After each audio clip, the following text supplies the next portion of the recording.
Donc Avram Avinu, il va donc recevoir ses trois invités, comme on avait dit la fois dernière, que quand quelqu'un veut vraiment, alors Akadosh Baruch Hu lui envoie des invités, c'est trois anges.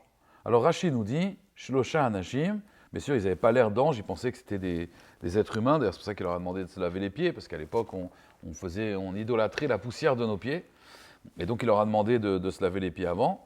Et c'est qui ces trois personnes? Rachid nous dit, Echad Levaser et Sarah. Un, c'était pour annoncer à Sarah qu'elle allait avoir un enfant. Echad la et Sdom.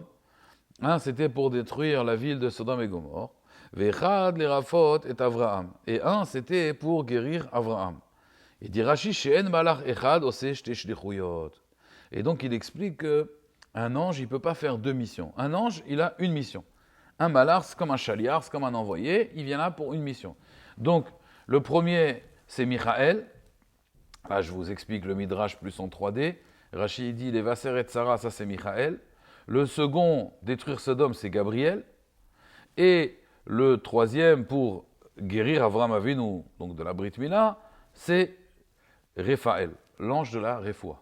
Alors, les commentateurs posent la question, je comprends bien qu'ils viennent Raphaël pour guérir Avram. Je comprends bien que Michael, il vient pour annoncer des bonnes nouvelles. Mais le troisième, Gabriel, pour détruire Sodome. Akadosh Baruch Hu, il aurait pu lui donner il aurait pu prendre un Ouigo directement sur Sodome et Gomorre. Pourquoi il est obligé de s'arrêter chez Abraham? Quel rapport? Lui, il n'a aucune mission chez Abraham, apparemment. Puisque Rachid nous dit qu'il est venu pour détruire Sodome et Gomorre. Donc s'il est venu pour détruire Sodome et Gomorre, pourquoi il vient chez Abraham? On aurait dû envoyer juste deux personnes, Michael et Raphaël. Puisque Gabriel n'a rien à voir ici. Gabriel, sa mission va commencer quand il va aller à Sodome et Gomorre. Et si c'est pour prévenir Abraham qu'on va détruire Sodome, ça c'est Akadosh Baruch Hu lui-même qui dit « Amechase ani be Avraham » est-ce que moi je vais cacher à Abraham ce que je vais faire? Donc normalement, logiquement, ça devrait être juste Michael, d'accord, qui vient pour annoncer la bonne nouvelle à Sarah, et Raphaël qui vient guérir Avraham Avinu. Qu'est-ce qui vient ici faire Gabriel? Et là, les Mekoubalim, ils expliquent la chose suivante. Qu'en réalité, il faut savoir que là, maintenant, Avraham Avinu, il va recevoir une bracha extraordinaire. Et quelle bracha il va recevoir? Il va recevoir la bracha d'avoir un enfant à 99 ans. Et pas seulement un enfant, ça va être Yitzhak. Et Yitzhak, ça va être qui? Ça va être le Ham Israël. Il va faire, de Yitzhak va descendre Yaakov, et Yaakov, Shifteka, les 12 tribus d'Israël. Donc, tout le Ham Israël, tout le peuple juif va venir maintenant. C'est une bracha extraordinaire. Alors, il faut savoir que c'est un principe dans la Kabbalah, que quelqu'un, il va recevoir une bracha, avant, il faut qu'il la mérite. Il y a toujours une rigueur, parce qu'il y a un chesed qui va descendre, il y a toujours la rigueur et le chesed, le din et le chesed. Donc toujours, quand il y a un grand chesed qui va descendre dans le monde, il faut que ce soit précédé par une rigueur. Quelle est cette rigueur? Il faut savoir. Quand vous sentez à la maison une tension, quand vous sentez qu'il va y avoir des disputes, c'est un signe annonçateur de bénédiction. C'est pour cela que dès que vous sentez que madame est en colère, ou madame, si vous sentez que monsieur est en colère, à ce moment-là, shket, comme on dit en yiddish. Pourquoi? Parce qu'on sait qu'il va y avoir une grande bracha. Et on sait que qu'est-ce qui reçoit la bracha? En keli marzik bracha et la shalom. C'est la paix. C'est quand il y a la paix dans un ménage qu'on peut recevoir la bracha. Le shalom, c'est le keli, c'est l'ustensile qui est marzik beracha, qui peut contenir la bracha. Donc le Yetzer Hara va venir pour enlever le shalom, et comme ça la bracha, elle tombe par terre. C'est pour cela que Shabbat, qui est Mekor Aberacha, c'est la racine de la bracha. C'est comme on a expliqué dans les lettres hébraïques, il y a 27 lettres. Et chaque lettre, c'est en vérité un tuyau pour amener la bénédiction dans le monde. Et 27 fois 26, ça fait 702. 702, c'est valeur numérique Shabbat. Shabbat, c'est Mekor Abracha. C'est pour cela qu'il n'y a que à Shabbat qu'on dit Shabbat Shalom. On ne dit pas Yom Tov Shalom. On dit Shabbat Shalom. Pourquoi? Parce que le jour du Shabbat, on a besoin du Shalom, parce que c'est le Shalom qui va recevoir la bracha. C'est le Keli pour recevoir la bénédiction. C'est pour cela que maintenant qu'Abraham il va recevoir la bénédiction, il faut Kaviachol, il faut le Shalom, mais pour cela, le Yetzer Hara va tout faire pour venir casser ce Shalom.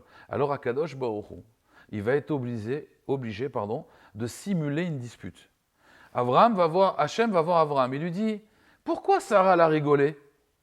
En disant, mon mari, je suis vieille, comment je pourrais avoir des enfants? La Gemara nous dit, c'est pas vrai, il a menti à Kadosh Baruch Hu. Sarah l'a pas dit « je suis vieille », elle a dit « mon mari Adonis Zaken, mon mari est vieux ».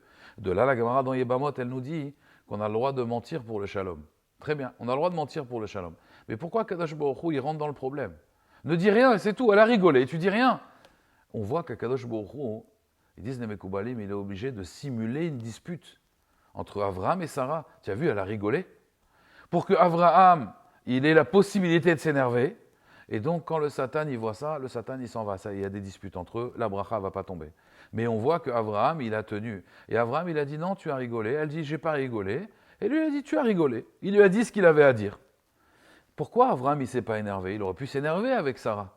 Comment? D'où il a eu cette force? Il a eu cette force de Gabriel.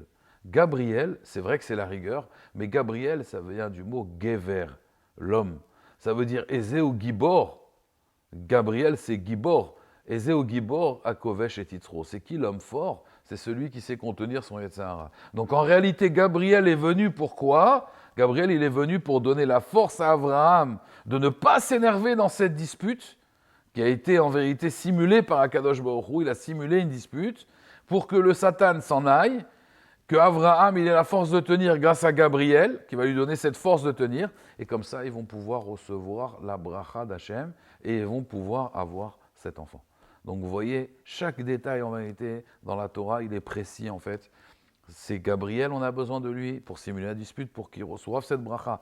Michael annonce, il va y avoir un enfant, c'est beau, il va y avoir une bracha, mais s'il y a une bracha, il faut le shalom. S'il y a le shalom, donc le Satan vient, c'est pour ça que le Satan il vient le vendredi soir, donc il faut Gabriel pour arriver à faire en sorte, donner cette force à Avraham, qu'il arrive à se contrôler, pour qu'il puisse prendre cette bracha, et c'est ce qu'on dit, Hachem, Mevarech, et Amo, Bachalom. Zakouban.